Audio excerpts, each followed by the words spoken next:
probably not many. Chair now recognizes Representative Biggs from South Carolina.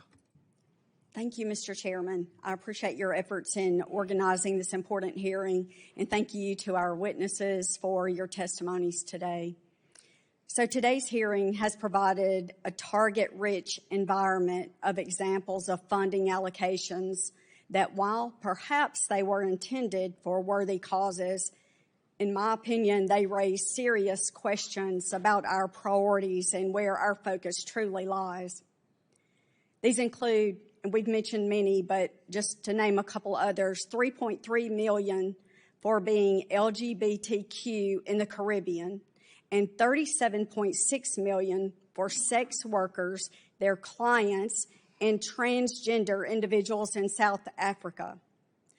While I acknowledge the complex global changes USAID seeks to address, we must ask a fundamental question.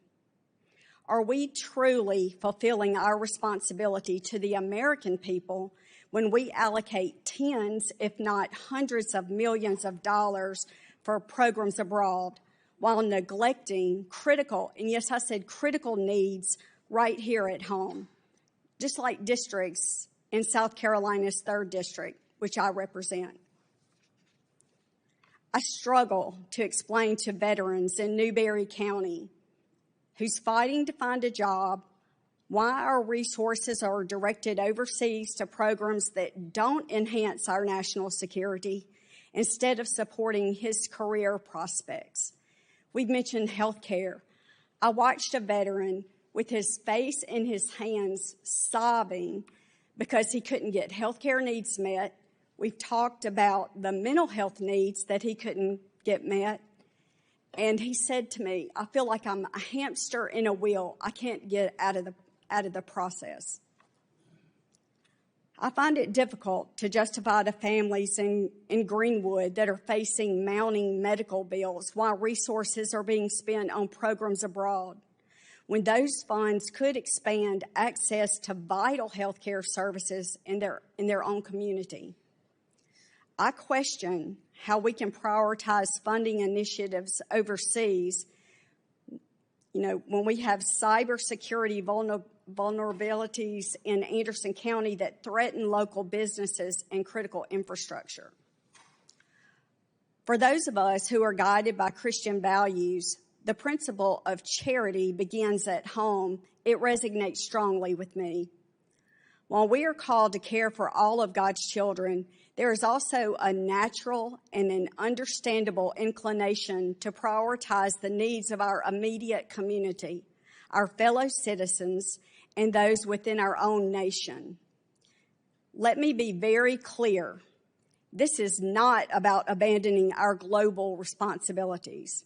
It's about investing in the very foundation of our nation, our communities, our families, and our future. It's about ensuring that the hardworking people of South Carolina's 3rd District and all across the nation are not left behind while resources are directed to woke programs that do not advance American interest. So my question to our witnesses is very simple.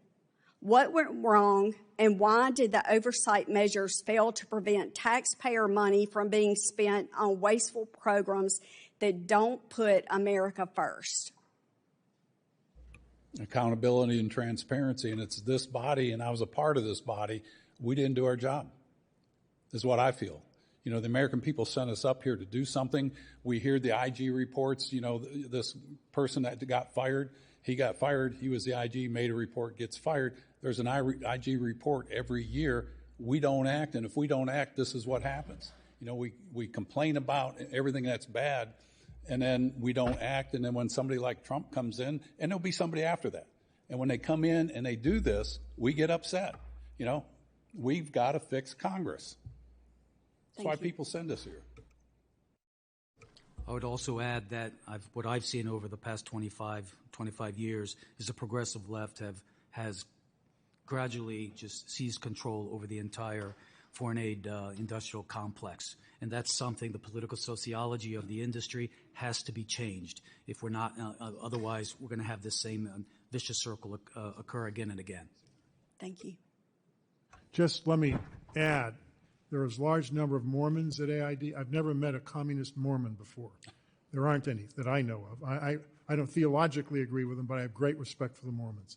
There's a very large number of practicing Catholics in AID and evangelicals. And there's a large number, as I said earlier today, of missionary kids who were. Why? Because they speak the languages of the countries they were brought up in. And they make wonderful foreign service officers, and many of them have risen to the senior levels of the agency. Is there a contingent of younger, very liberal? Yes, there are. But it's very mixed. And my experience in the agency, maybe it's changed, is that when you ask officers to do something, they do it. I didn't used to have to ask their backgrounds. I just said, I want this done. And if they didn't do it, I would take action. I actually fired 16 senior people when I was in office. Thank you, Mr. Three of them were Natchez. political. Gentlelady's time has expired. Even if they're Catholic, if they're doing LGBTQ musicals in Ireland, their time is coming to an end.